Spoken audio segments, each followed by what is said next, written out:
In a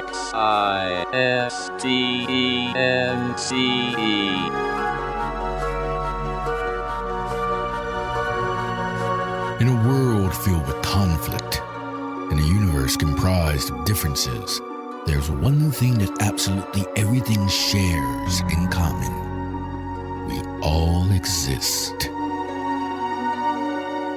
Including two guys named Jack and Michael, who like to chat about that very thing over a good cup of coffee. Let's pay them a visit, shall we? Existence Brewing.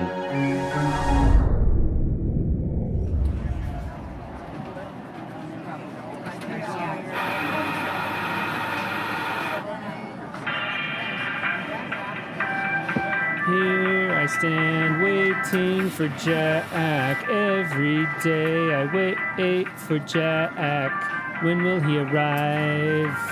I may never know. Here I stand. He's already hey, here. Oh, there he is. Hey, I didn't see you standing over there. Who is that lady that you were standing next to? Oh, that's no lady. That's the coat rack. Oh, that's right. It's a coat rack with a mink coat hanging on it. Yeah, wintertime is here, so often we get coat racks mistaken for people. I feel like there should be a protected class for them as well, the coat racks that probably should don't be. Identify as whatever gender as we mistake them for. Yeah, it's true. I don't know about you, but when my grandma, she obviously was, this was back in the 80s, and that was when, fur coats were kind of a thing. And I remember thinking that it was so cool. I would love seeing the fur coat in the closet. And for some reason I was really into taxidermy too as a kid. And so I think I just liked the way it felt because it felt like an animal. And well, it is an animal. It's a dead one. Yeah, it is an animal. I was telling my wife about that the other day regarding the taxidermy and my fascination with taxidermy. And we would go into this. I don't know if you remember. There used to be a store here that was kind of just north of town, and it had this like giant like deer on the building. And so my grandma would always take me in there, and it was a local taxidermist. And of course, nobody in my family would hunt. So, we would come walking in, and I would just love to see all the animals. Well, it brings back a couple things to my mind. One, in the 70s, when a stole mink, probably in particular, from Dicker and Dicker, fine furs of Hollywood, California, was a big prize to win on any game show. That was always one of the top things that they would give away, and the ladies would swoon because there's nothing like sporting a dead animal around your neck. The problem is there's such a hypocrisy to that because it's so easy for me and so many probably others in the world who are like me to be immediately reactive to, we think of Jim Carrey, and I do again in like Ace Ventura 2 when he sees the woman with the stole at the swanky party and, then proceeds to throw the Monopoly guy around his neck and say, you're right, you should try this sometime. It's, that whole, it's zany, stuff. But, right.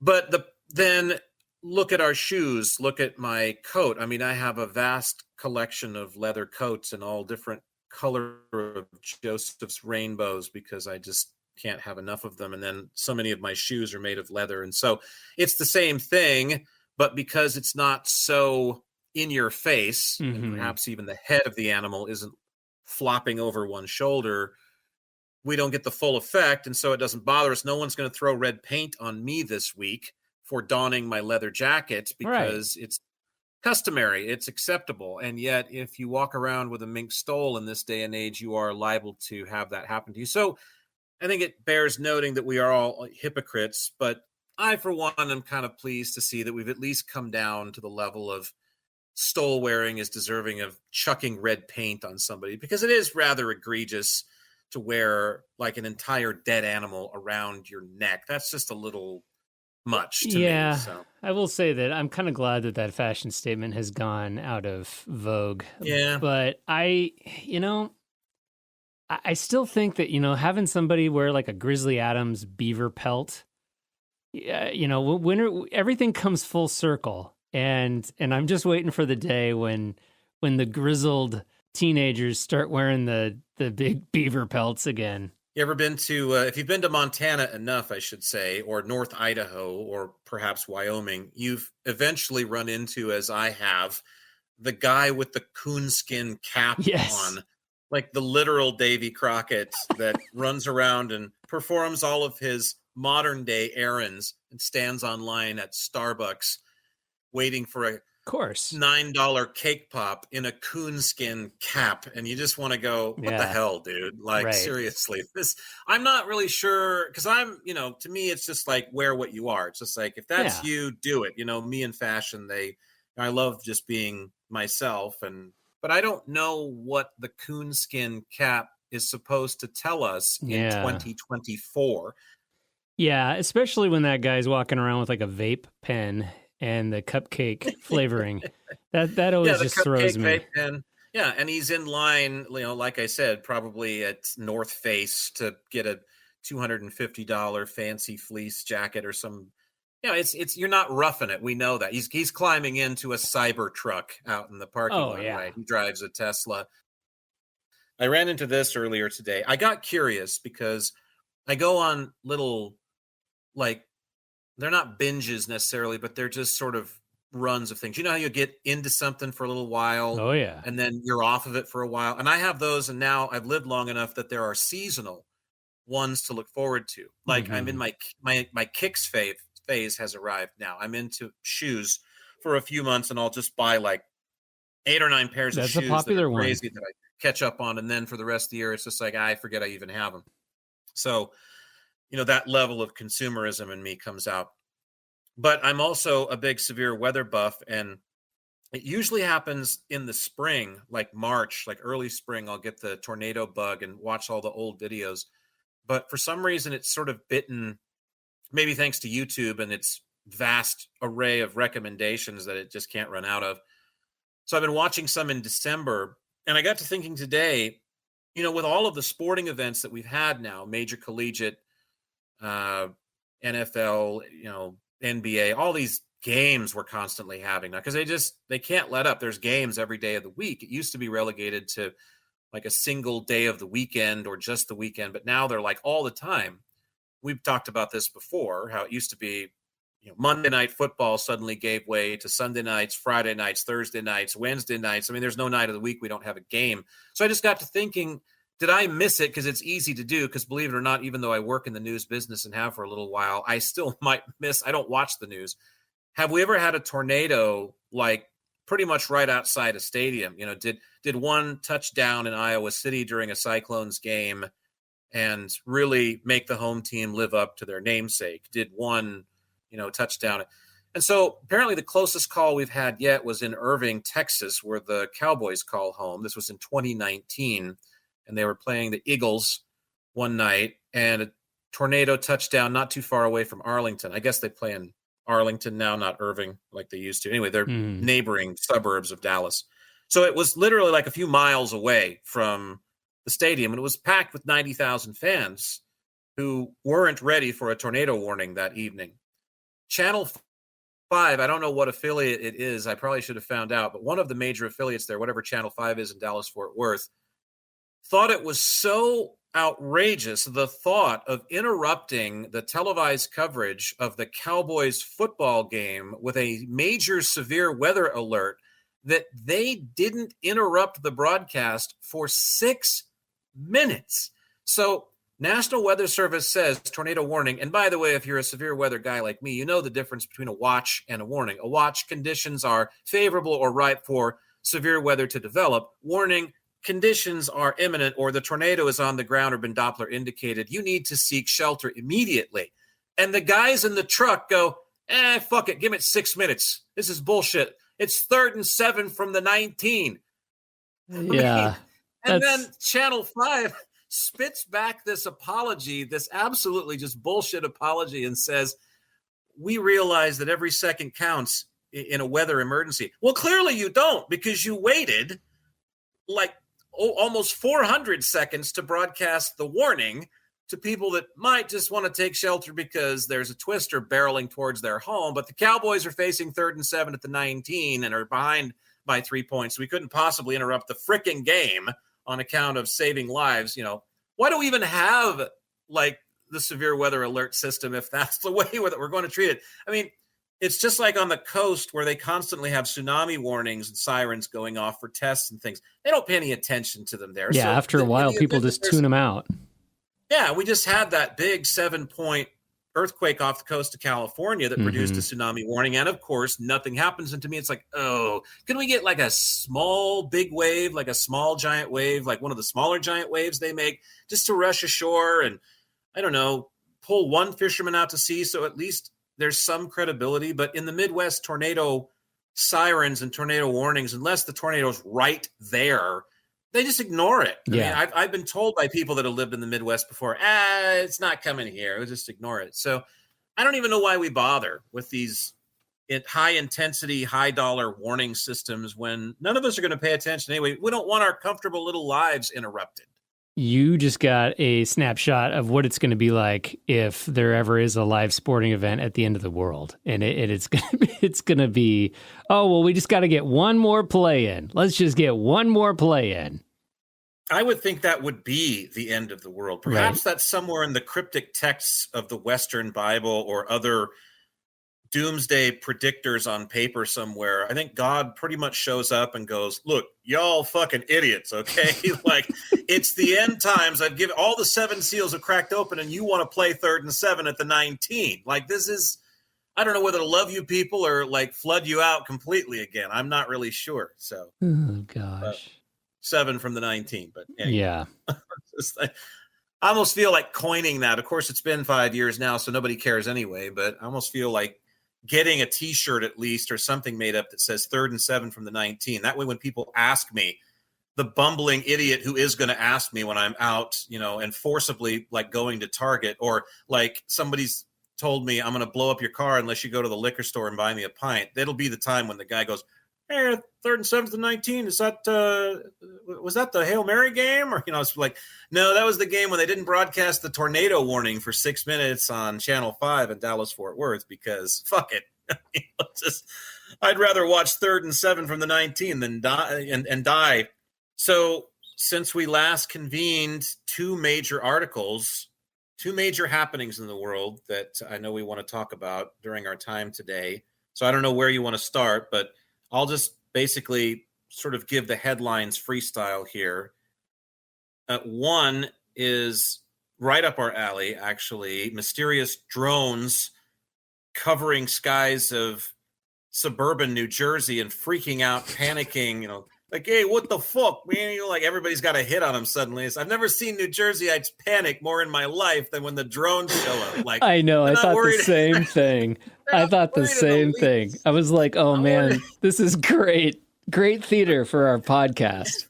Not worried in the least. Like, I've literally been to New Jersey and seen guys pull out human fingers from their McDonald's hamburger and go, hey, look at that, a free surprise for daddy today. Let's whip it aside like it's nothing. Continue chowing. So we have that. And then not too far away in New York, in the big city, healthcare CEO blown away by Ivy League valedictorian in broad daylight. I know. Crowd goes wild. So, I know. Like, it's just... We've got to mince through this. Yeah, you can't make it up. And, it's, I don't know. I think if we even wanted to start with the drone, I think if you go back a few episodes, we had talked about how this issue of UAPs was being highlighted in Congress. Even just this week, there has been new action to bring whistleblowers into the fold, and they're trying to create a law that protects federal employees and gives them whistleblower status regarding UAPs. And we can get into those details, further down the road. But, that was one of the first things that I saw when I saw this drone footage was First, why this? Why now? We all saw the weather balloon a few years ago, or was it more than that? Time anymore just kind of melts together, quite frankly. The great Chinese balloon. Yeah, the weather balloon, Yeah. and how big of an uproar everybody was in when this weather balloon was crossing our sovereign nation. And the drone thing, to me, there's kind of a desensitization of, those Tic Tacs you guys have all been talking about, and these orbs that you guys have all seen in the sky. Yeah, so now we've got an answer for it, but we don't have an answer for it. But look at all these drones. And it just, to me, seems kind of ironic. Which, by the way, are just airplanes. So, I mean, that's what they're literally saying. Down to telling the residents of New Jersey now is just like, look, there's a drone. It's like, no, that's a plane. Let's go inside, Vinny. It's 3rd and 7 from the 19. Right. It's the same effect that they're running on everybody again.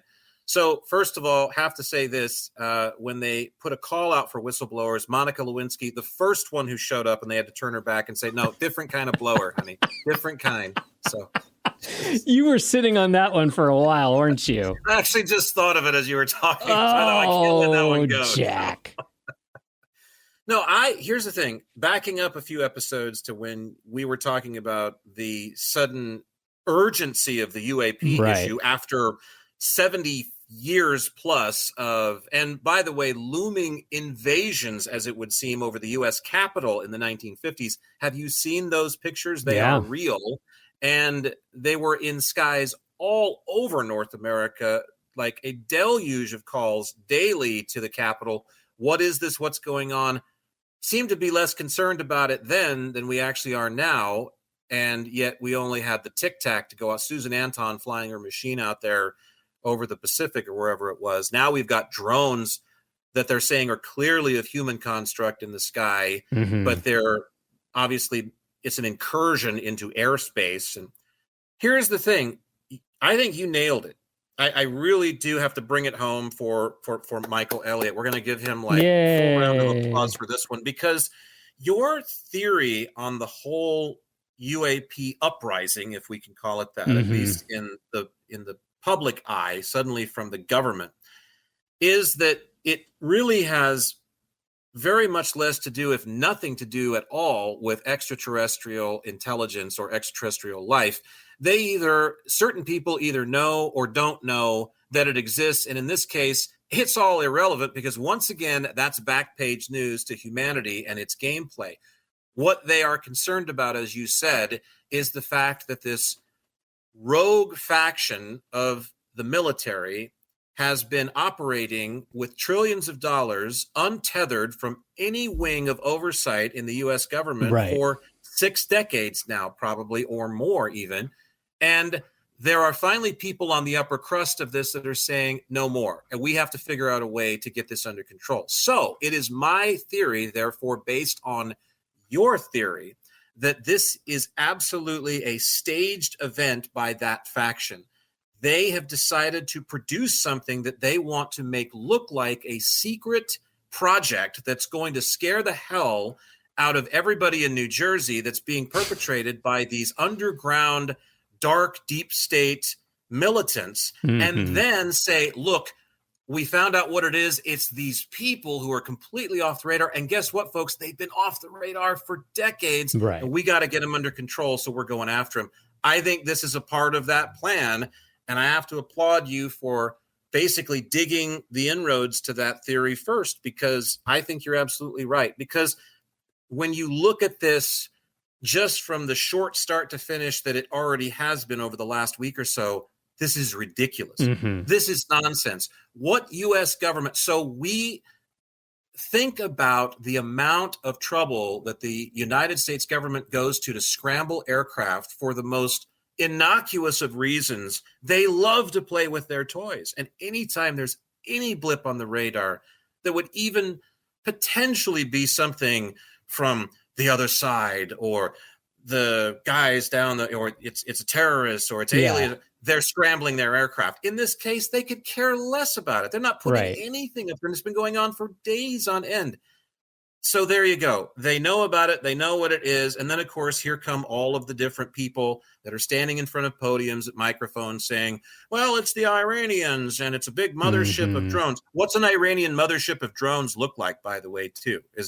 I've been wanting to know desperately. This one guy that came out and said, it's an Iranian mothership that's off the coast of Atlantic City. And it's just like, so what does that look like, sir? Can we get some schematics on this? Because I'd die to see this.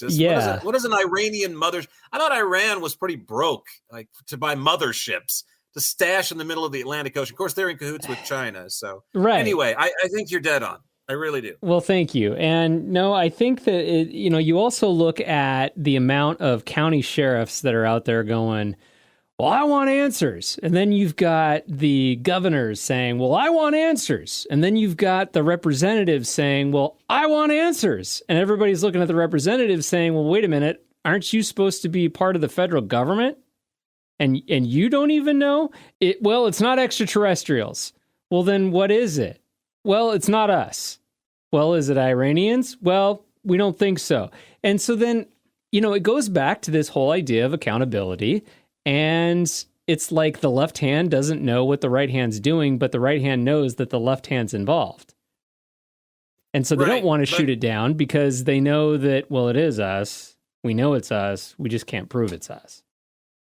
Yeah, and the buck, I think, stops in the public's eye right where you said, here are these county sheriffs, what in the hell is it? And then Mayor, I want answers. And the mayor comes and says, I don't know what it is. I'm asking the congressman today. And then it goes up the chain, and then as soon as it reaches that level of, okay, congressmen and senators and people that report to D.C. and are involved with all of these different boards and all of these different, branches that they serve on these committees and things, they're supposed to know about these things, even if they are covert.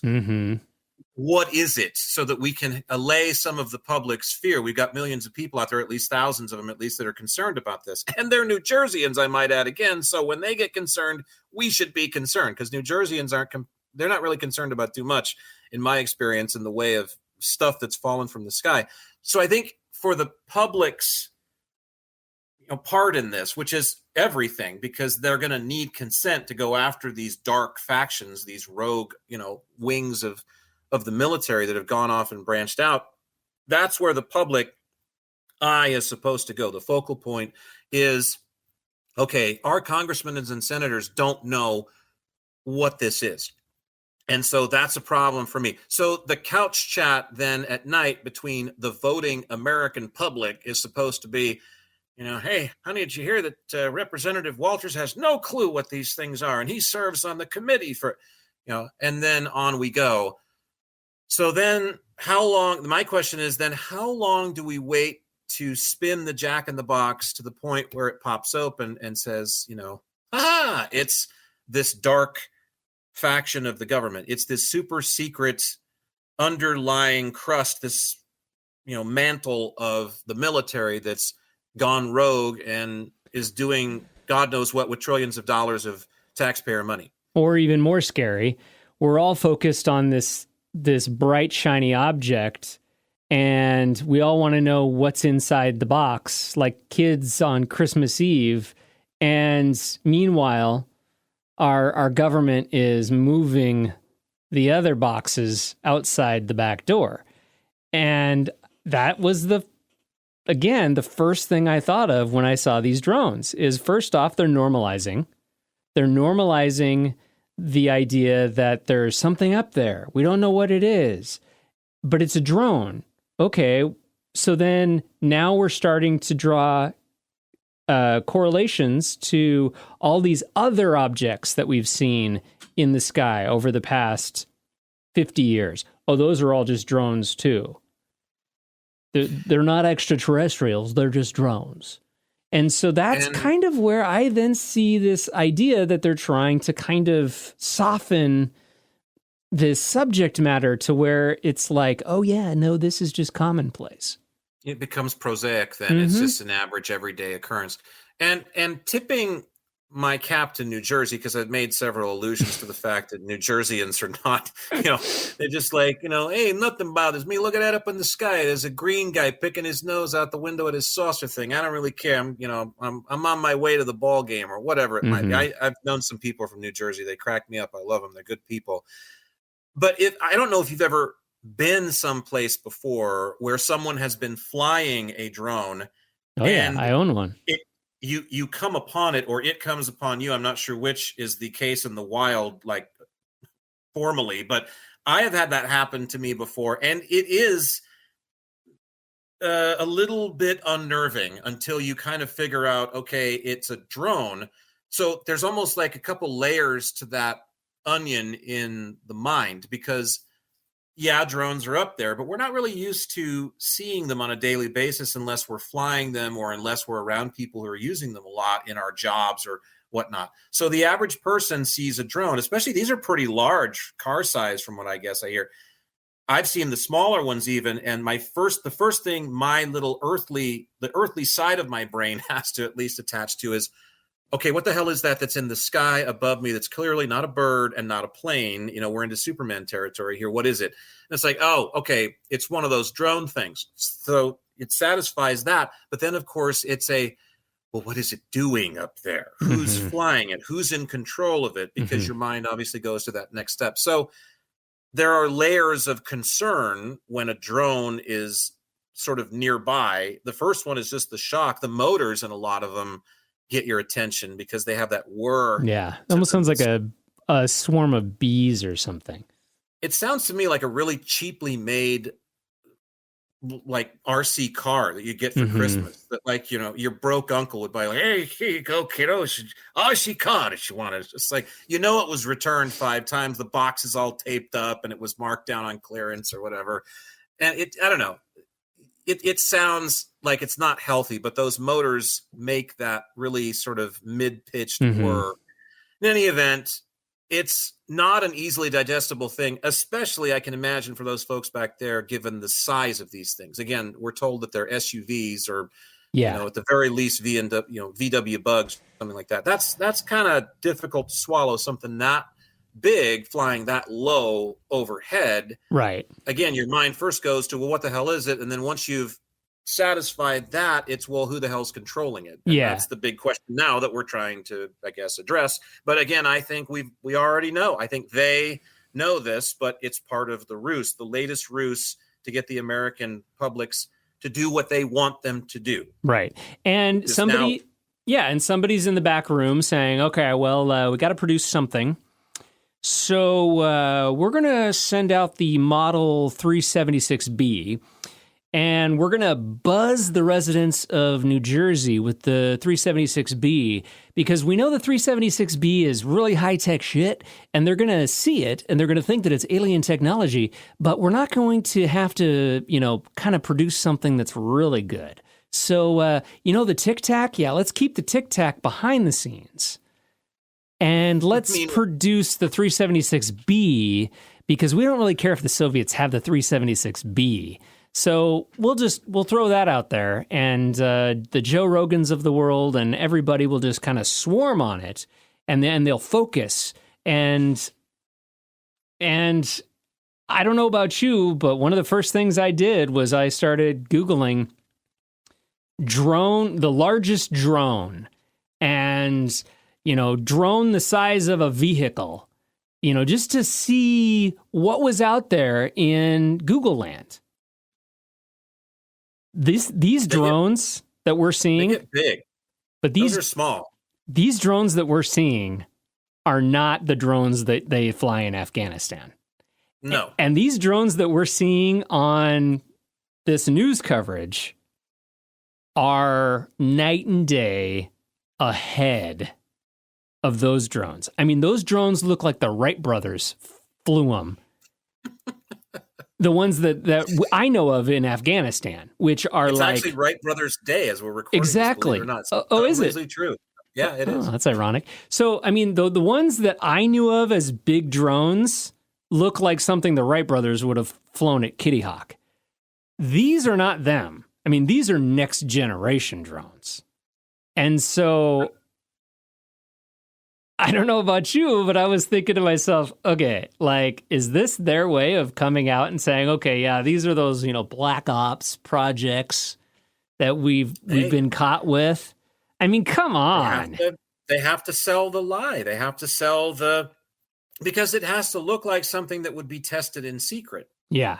And by the way, I'm getting an Alec Guinness playing Obi-Wan Kenobi in Star Wars moment here with, these aren't the drones you're looking for. So. But no, I mean, look at the drones that they fly in Afghanistan. And those are nothing compared to these drones that we're seeing on this news footage. But here's the problem with the whole thing. And of course, it's not going to be a problem because it's already working. They've got the public's full attention. They've captivated the nation and probably little portions of the world even with this mystery about who's flying drones over. There's two elephants in the room to me that give this away to exactly what it is that we already believe that it is. Number one is what was already mentioned, what I've already said before, which is, all right, why is the U.S. military not all over this? They fly more planes over a college football game to salute the players down below than they do to try to figure out what's causing an incursion in New Jersey airspace. There's ever sacred airspace too. It's New Jersey airspace, for God's sakes.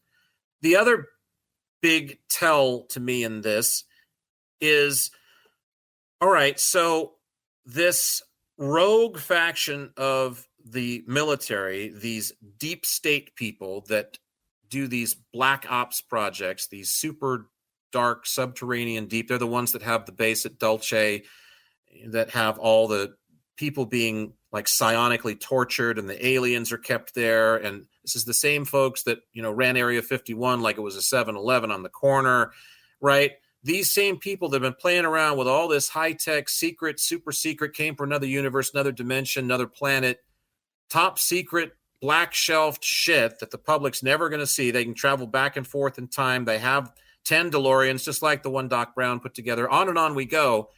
They're going to perform a super secret test over the suburbs of New Jersey. Right. And they're going to do it night after night after night once the entire nation is watching. That makes no sense. It stinks. And so this is where the intelligent public, if there is such a thing left, and I still hold beliefs that there are, this is where people have to use their common deduction, their skills of reasoning to say, all right, look, sometimes when it looks like a duck and quacks like a duck, it's actually a decoy. It's actually a duck that's not really a duck, but it's still kind of a duck. And I think that's what you have to say here is just, listen, this doesn't make sense.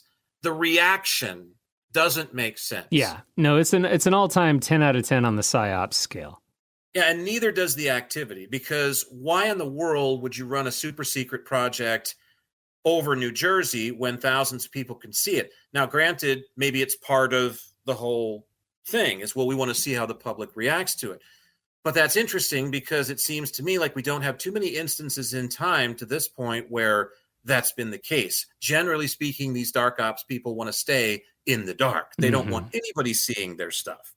So what's that? And don't give me the Phoenix Lights, because if you know the story, you know that what we all see and is rebroadcast to us, which those are military flares, and that was the response to a Star Destroyer flying 14 feet overhead over hundreds of thousands of people in the suburbs of Phoenix, Arizona. They all saw an absolute from another world, or at least a gigantic craft that we've manufactured, which I don't think we did. And then they thought, shit, we got to do something. So we'll put these lights purposefully in the sky that can be easily explained. They're military flares. Again, I ask you the same question. All right, then why are you dropping military flares over a major U.S. city in the middle of the night? You don't do that anywhere else, it doesn't seem. Why was this done? Right. There's no answer on that front. Well, we know that. It's for us to worry about and you not to. It doesn't make sense. No, it doesn't. It doesn't. And if anything, I think all of this has really brought up a area, and I'm sorry, I was not very well versed in my New Jersey history, before this time, but there's something called the Stonehenge incident, and it happened North Hudson Park.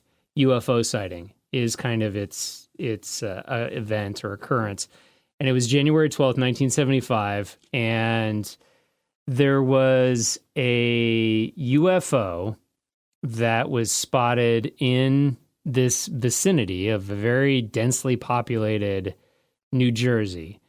And a few beings came out of the craft. Witnesses saw them gather some specimen, dirt, whatever, and then they got back in and they took off.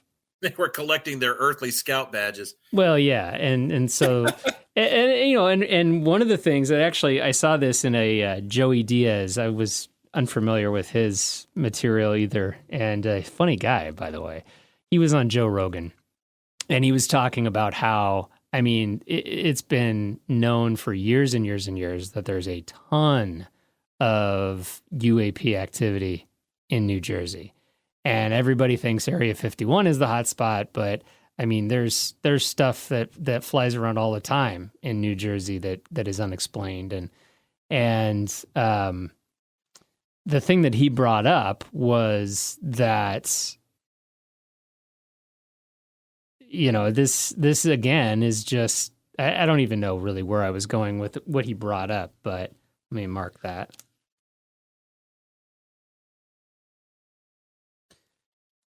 But anyway, I think if anything, for me, it's highlighted that there's a lot of unexplained activity out there in Jersey. No jurisdiction, apparently. I would think this U.S. Air Force, because they're usually concerned about anything. If you jump off the roof from a tall enough house, they want to know. Right. You know, Mahler, the flying car, the Mahler flying car, they shut that shit down because that thing's tethered to the ground now. Because when Mahler was perfecting his flying vehicle, the FAA were the ones that came in, the feds were the ones that came in with the Air Force right in tow and said, you can't fly this like any taller than your house. We won't allow it. We control that airspace. That's ours. Yeah. And the only reason we let the commercial planes fly within it is because of multi-billion-dollar national, worldwide industry. And so it's good for business, but we control that airspace.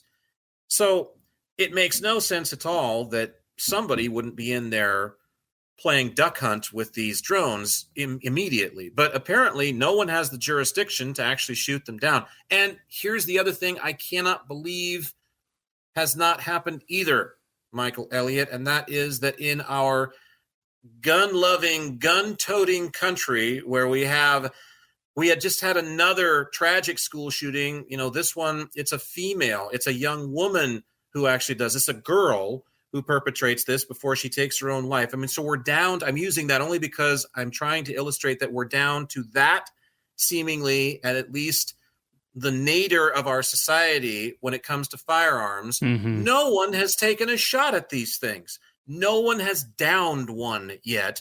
With the arsenal of weapons they surely have locked up somewhere within their New Jersey suburban home. People out there have guns, and they got big ones.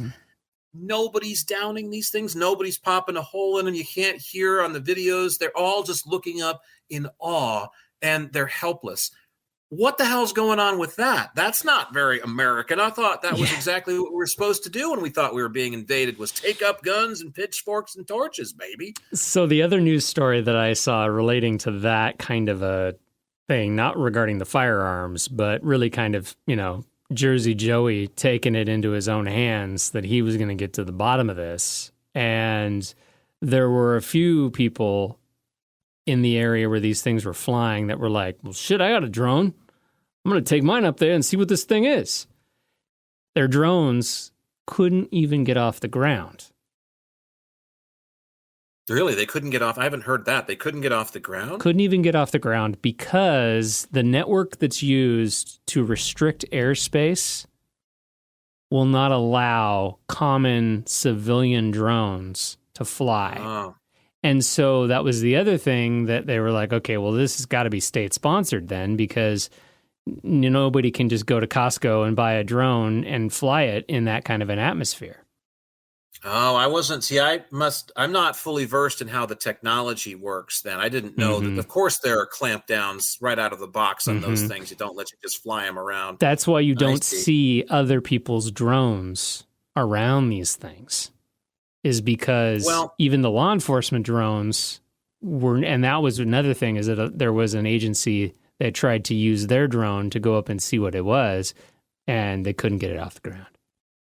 well, as you know, I'm not a gun person. I don't like guns. I don't own one. I never will. I have my own reasons for that. Although I was taught, I should say, by my mother that if you take guns away from the civilian population, the only ones that have them are the military and criminals, and that may not be the best equation. So, we can sort that out another time. But I'm not a real gun happy guy, needless to say, but I'm still waiting. Bazooka Joe's coming. I am waiting for somebody out in the Jersey suburbs has a couple of munitions, a couple of ordinances that they've taken, because I've heard stories from the troops. I live next door to one. He told me about all of the ammunition and all of the weapons that just kind of disappeared from it's not the motor pool. What do they call it? I don't know, where they keep all the weapons. The armory. The armory. Thank you. Yeah. That just sort of kind of disappear. And the military just sort of looks the other way because, first of all, it's a lot of paperwork and they don't want to go tracing things. And they know where they go. They go in the hands of the guys who learn how to fire them and who have access to the armory. They go home with these guys. As a matter of fact, I was told by my one-time neighbor who was in, I believe, the Marines, that this was the most despicable part was the environmental thing. They'd been over in the Gulf. This was during the first Gulf War, if you could even call it that. Our time to practice on live bait is what I like to for Halliburton. But anyway, all that notwithstanding, they're coming home and they're somewhere in or near the Caribbean, and the guy in charge, admiral's a big word. I don't think they had that big of a striper on the boat, but the captain, whoever it was, the guy in charge came down and gave them all an order. Look, we got to dump all of this ammunition and all of these weapons overboard. And they threw them into the Atlantic Ocean. I mean, he said there were thousands of weapons and spent and unspent ammunition went into the ocean. I don't know why they did this. Apparently they needed to unload. They threw them all off board.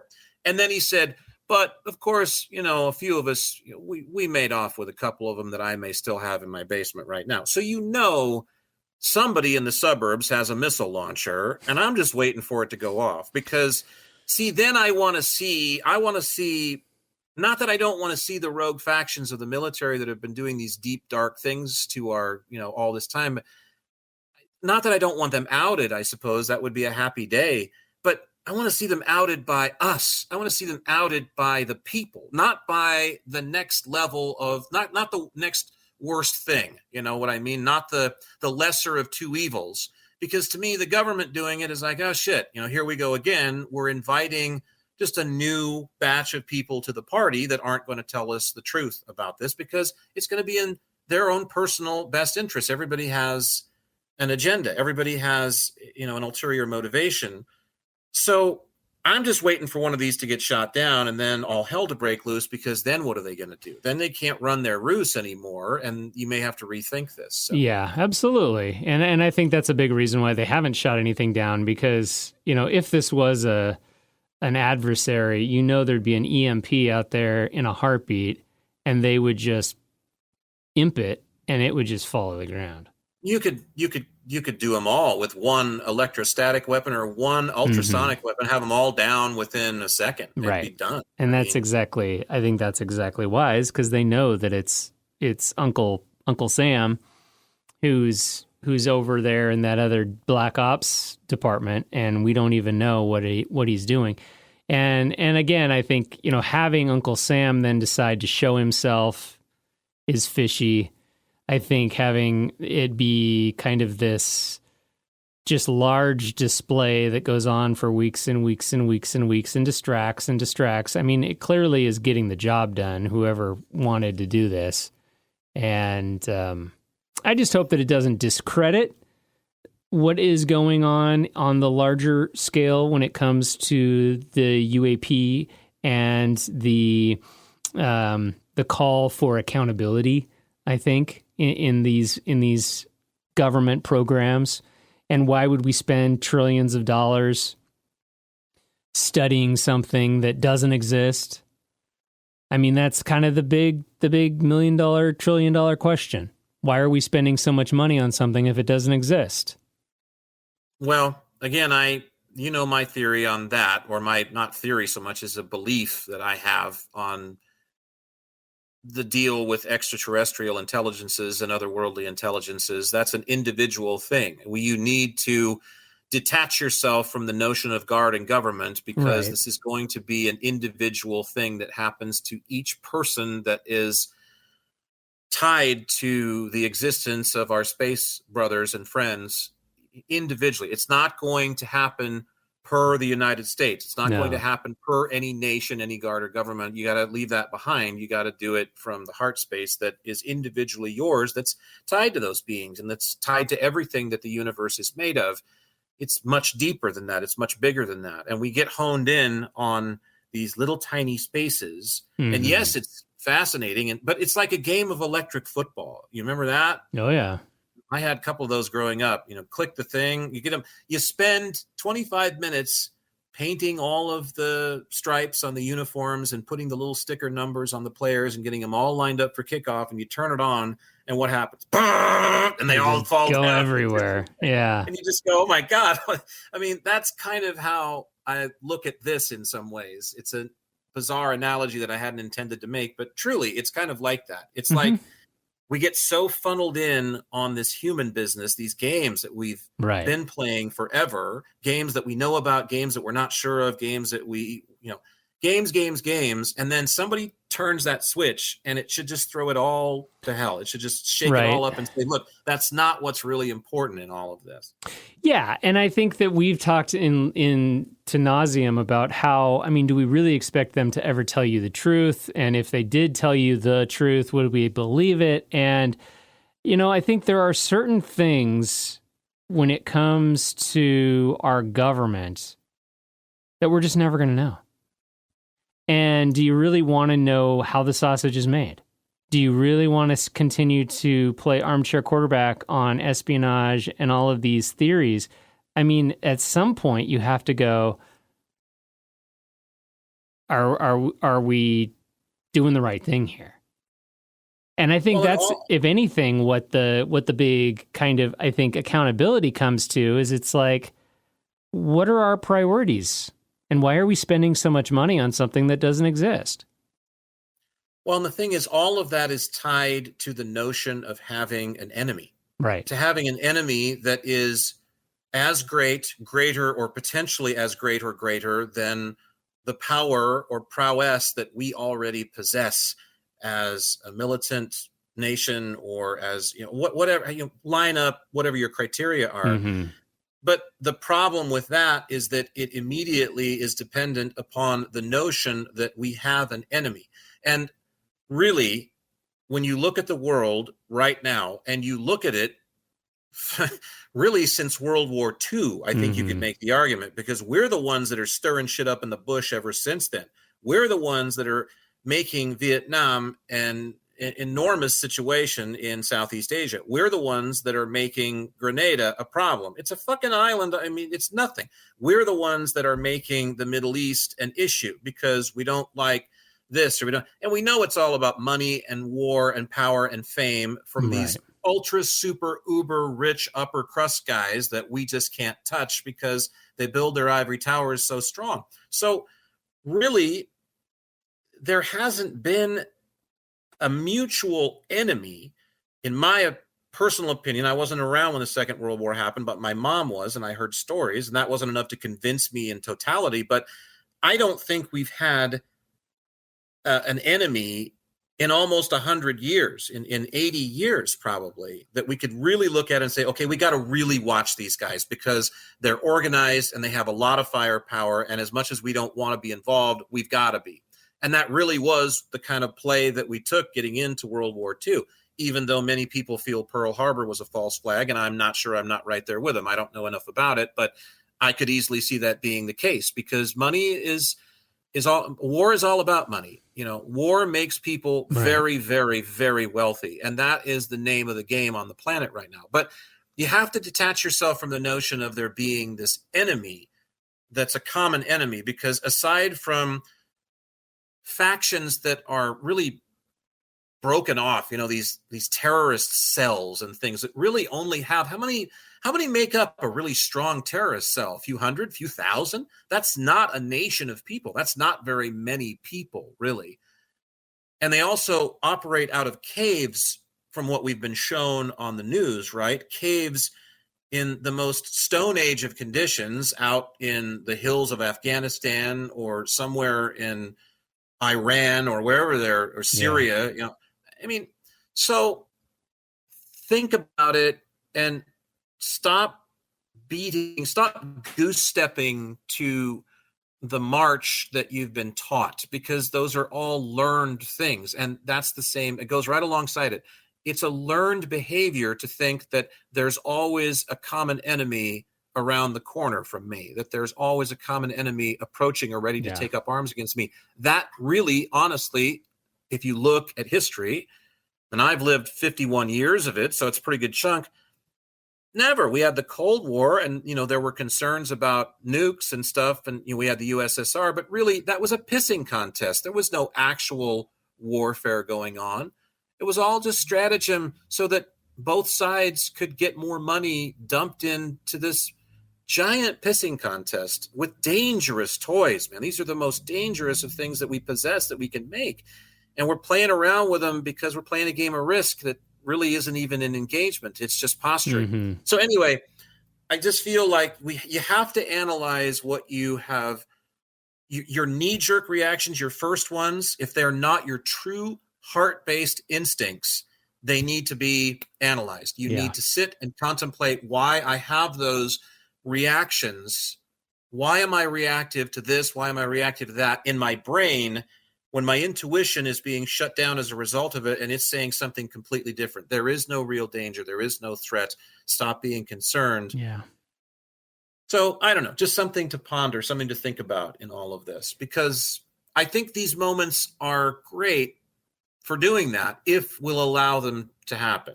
It's definitely not the first time. It's not going to be the last time. And if you don't like this episode, I'm sure we've got a government shutdown looming around the corner at some point. I mean, we are getting near the end of the year, so that's going to be the next thing that we're going to all be focused on, is a government shutdown. I don't even really know what that means. A government shutdown to me means that I don't pay a toll when I cross a bridge. That's awesome. I'd like to take that. I crossed the Tacoma Narrows Bridge a month or so ago when I was on vacation with my girlfriend. And of course, don't live over there, so don't have the handy pass or whatever they're calling it now. Yeah. So just drove into the thing where it takes a picture of your license plate and then ships you a bill. A right? $3 so bill. That was, yeah. Oh, see that? I knew you were going to say I love a $3. Yeah, try $6.50 to cross a bridge. Yeah, $6.50. Yeah. I mean, I don't even want to think about like how long it takes me. I'm over $20 an hour at my job.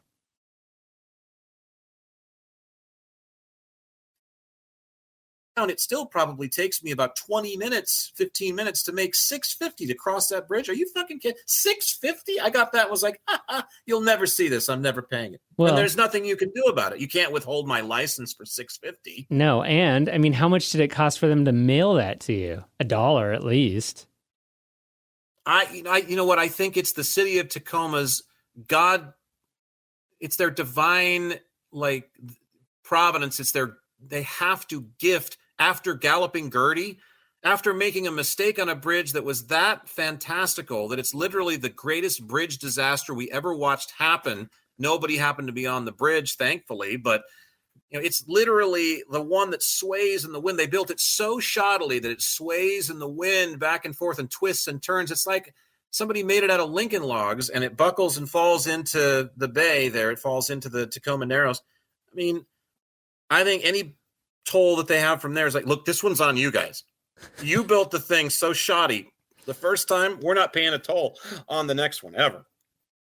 $6.50 to take that thing. I was just shocked. Jeez. Shocked.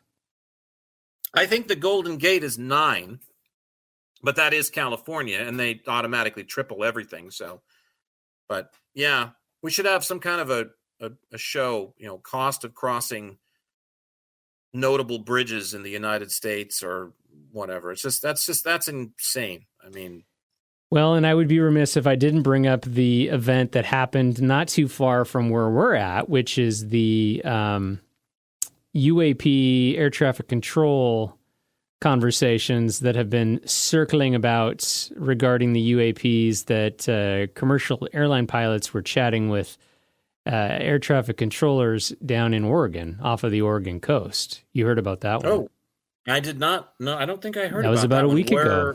Where on the Oregon coast was this? I want to say it was somewhere near Cannon Beach, and they had multiple reports from airline pilots of, I think this was an orb that was dotting about, and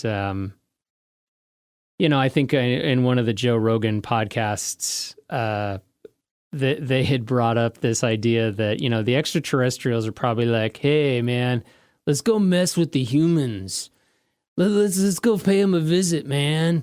And so then they get in their spaceship and they come down and do all this crazy stuff with their ships and maybe grab one of us and take us up with them, Good for them. It's about time. They should have a little fun with us. It's the least they can do to get our attention.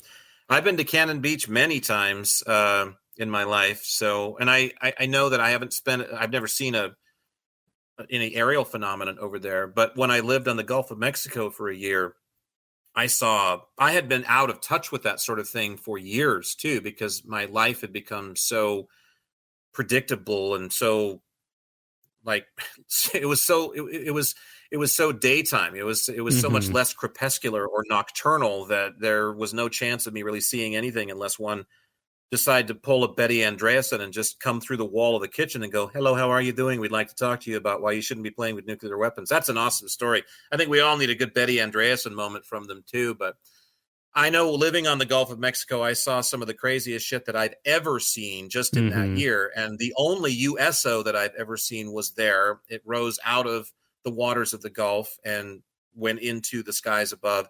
Numerous UAPs, I guess, as I'm trying to get used to calling them now for your satisfaction, in formation.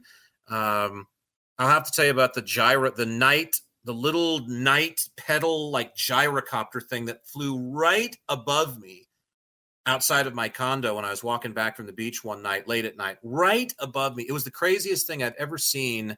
I think that tops them all. And I've got some good ones from some stuff that I've seen. We've all seen things, experienced things. That one, it was ours because there was a guy in it, but none of the other things, no matter how nuts they might sound to other people. Again, I'm talking about USOs, and I've seen red orbs, and I've had them make like mind melds with me where I look at them and I know that they know that I see them. And then the second that happens, they're gone. In fact, I just had a daytime sighting. I can't believe that. I just had a daytime sighting like 2 weeks ago, metal disc up on the plateau from where we live, and then had some subsequent things happen that were just crazy. So all that stuff, didn't question it a bit, never will. It was just like, absolutely, it happened. I was there. I saw it. I can't say I know what it was, but the parcels of the phenomenon, the residual effects of whatever the phenomenon was, whether it was prosaic or otherwise, it happened. I was there. Wow. That little like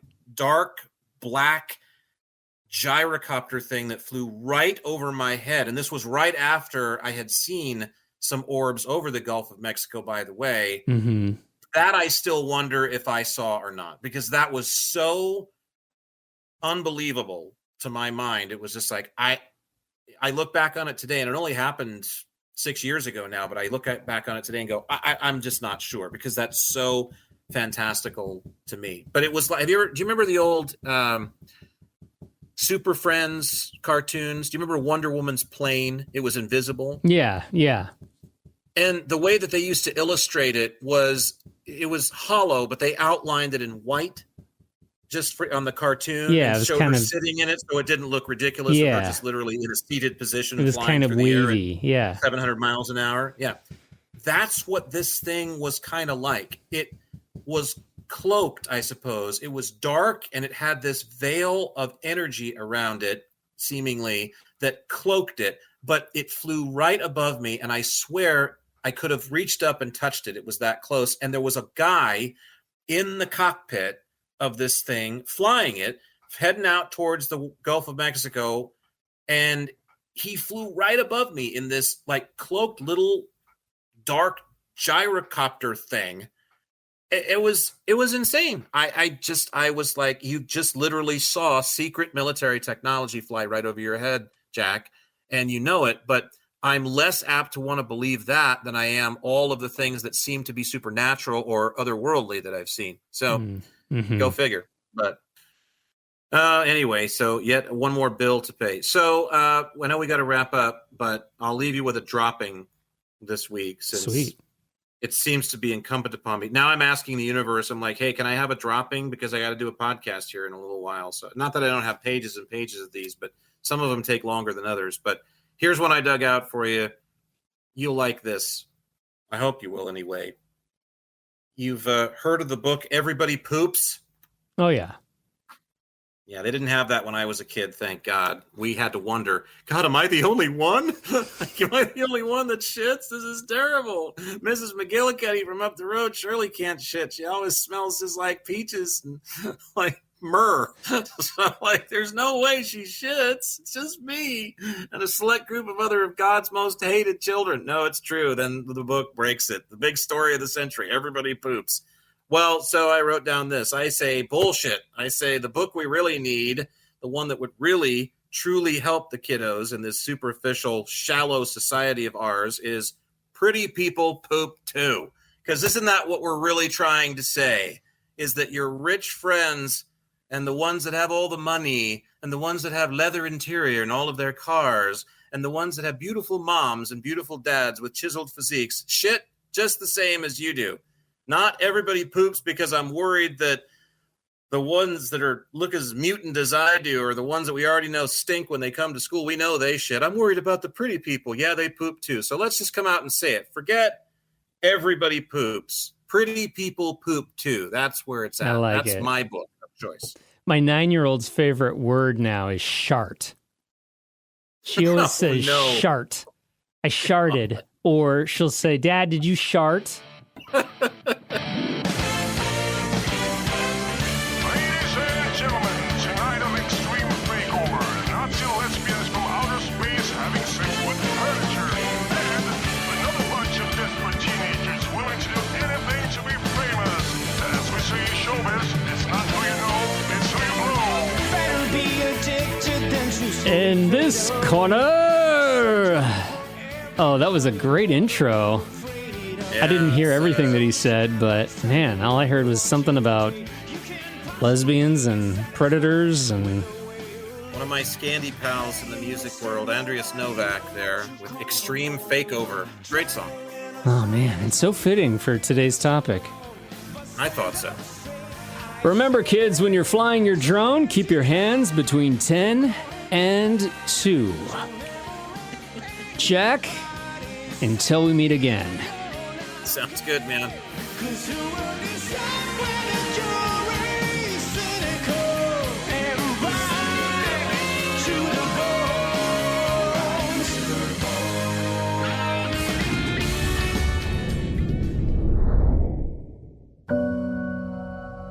Well, it looks like Jack and Michael have finished up their latest chat about all things existence. But if anything they said got your own existence brewing, be sure and catch their other talks at existencebrewing.com and drop them an email to share your thoughts using contact@existencebrewing.com. Existence Brewing.